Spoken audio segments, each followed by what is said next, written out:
तो चलिए आज बात करते हैं एक ऐसे साम्राज्य की जिसने 300 से भी ज्यादा सालों तक दक्षिण एशिया के इतिहास को एक नया मोड़ दिया। और ये कहानी है एक ही राजवंश की, एक ही परिवार की, जिनका मूल था तुर्क मंगोल और जिन्होंने इतिहास पर एक बहुत गहरी छाप छोड़ी। सोचिए जरा, 331 साल। जी हाँ, पूरे 331 सालों तक इस राजवंश ने राज किया। इतिहास में ये वाकई एक बहुत लंबा अरसा है। और जब हम कहते हैं राज किया, तो हम बात कर रहे हैं एक विशाल इलाके की। अपने पीक पर, मतलब जब ये साम्राज्य सबसे ताकतवर था, तो इसका असर आज के भारत, पाकिस्तान और बांग्लादेश के लगभग सभी हिस्सों पर था। तो सवाल ये उठता है कि आखिर ये सब शुरू कैसे हुआ, इसकी नींव किसने रखी।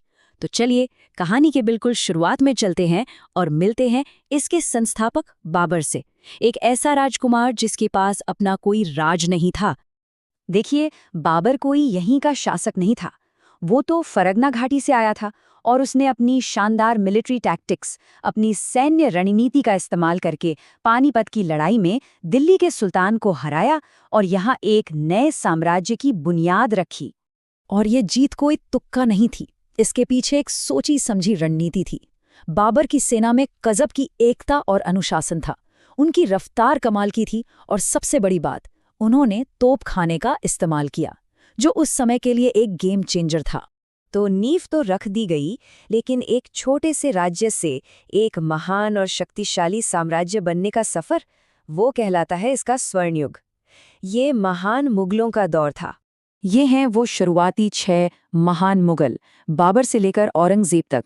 असल में इन्हीं 6 शासकों ने इस साम्राज्य को बनाया, उसे विस्तार दिया और इसे इसकी ऊंचाइयों तक पहुंचाया। ये शब्द एक ऐसे शासक के बारे में है जो बहुत बुद्धिमान था, जिसने सही तरीके से टैक्स लगाए, एक बेहतरीन सरकारी ढांचा बनाया और जो सभी धर्मों का सम्मान करता था। जी हाँ, हम बात कर रहे हैं अकबर की, जिन्हें अक्सर सबसे महान मुगल सम्राट कहा जाता है। तो अकबर ने ऐसा क्या अलग किया? उन्होंने एक बहुत ज़रूरी बात समझी कि सिर्फ जंग जीतने से साम्राज्य नहीं चलता, लोगों का दिल जीतना भी पड़ता है। और इसीलिए उन्होंने गैर मुसलमानों पर लगने वाला जजिया कर ख़त्म कर दिया, हिंदू सेनापतियों को बड़े ओहदे दिए और राजपूतों के साथ शादी ब्याह के रिश्ते कायम किए। इन्हीं नीतियों ने साम्राज्य को मजबूती दी। लेकिन ये स्वर्ण युग सिर्फ राजनीति और जंग के बारे में नहीं था। इस दौर में कला और वास्तुकला ने ऐसी बुलंदियां छुईं जो आज भी दुनिया को हैरान कर देती हैं। और इसका सबसे बड़ा उदाहरण, बिल्कुल, शाहजहां का बनवाया हुआ ताजमहल। लेकिन जैसा कि होता है, हर उरूज को ज़वाल है, हर ऊंचाई के बाद ढलान आती है। ये स्वर्ण युग हमेशा नहीं रह सका। और दिलचस्प बात यह है कि औरंगजेब के समय में साम्राज्य अपने सबसे बड़े आकार तक तो पहुंचा, लेकिन यहीं से इसके पतन की कहानी भी शुरू हो गई। ये देखिए, औरंगजेब के दौर में साम्राज्य का फैलाव लगभग 40 लाख वर्ग किलोमीटर। ये एक बहुत बहुत बड़ा इलाका था जिस पर मुगलों का नियंत्रण था। तो फिर गड़बड़ कहाँ हुई? देखिए, इतना बड़ा साम्राज्य संभालना कोई बच्चों का खेल नहीं था। दक्कन में सालों तक चली लड़ाइयों ने शाही खजाना लगभग खाली कर दिया था। औरंगजेब की कुछ धार्मिक नीतियों ने अकबर की बनाई एकता को तोड़ दिया। नतीजा, मराठे, सिख, राजपूत सब खिलाफ हो गए। और तो और आपस में ही तख्त के लिए लड़ाइयां होने लगीं।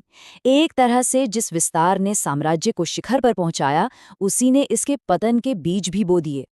तो क्या साम्राज्य खत्म होने के साथ उसकी कहानी भी खत्म हो गई? नहीं, बिल्कुल नहीं। भले ही उनकी राजनीतिक ताकत खत्म हो गई हो, लेकिन मुगलों की विरासत, उनका प्रभाव आज भी हमारे कल्चर में जिंदा है। सबसे पहले तो उनकी वास्तुकला को देखिए। ताजमहल, लाल किला, हुमायूं का मकबरा, ये सिर्फ इमारतें नहीं हैं। ये फारसी और भारतीय कला का एक ऐसा बेजोड़ संगम है जिसे आज पूरी दुनिया पहचानती है। और ये विरासत सिर्फ इमारतों तक सीमित नहीं है। कला, सरकारी कामकाज का तरीका, यहाँ तक कि हमारे खाने पीने में, मतलब मुगलई खाने का नाम किसने नहीं सुना, हर जगह मुगलों का असर दिखता है। और हाँ, भाषा, उर्दू जबान का विकास भी इसी दौर की एक बहुत बड़ी देन है। सोचिए, इसमें हिंदी का आधार है, फारसी का रंग है, अरबी के शब्द हैं और तुर्की का भी थोड़ा असर है। कितनी जबानों का एक खूबसूरत गुलदस्ता है ये। तो चलिए अब इस कहानी के आखिरी अध्याय पर चलते हैं, देखते हैं कि कैसे ये इतना विशाल और शक्तिशाली साम्राज्य अपने अंजाम तक पहुंचा। धीरे धीरे वक्त बदला। 1803 आते आते मुगल सम्राट बस नाम के रह गए थे। असल ताकत तो ब्रिटिश ईस्ट इंडिया कंपनी के हाथ में आ गई थी। और 1857 के विद्रोह के बाद अंग्रेजों ने आखिरी मुगल बादशाह बहादुर शाह जफर को गद्दी से हटाकर मुगल वंश का हमेशा के लिए अंत कर दिया।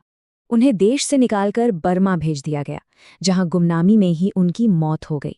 और इसी के साथ 331 साल पुराने एक महान राजवंश का औपचारिक रूप से अंत हो गया।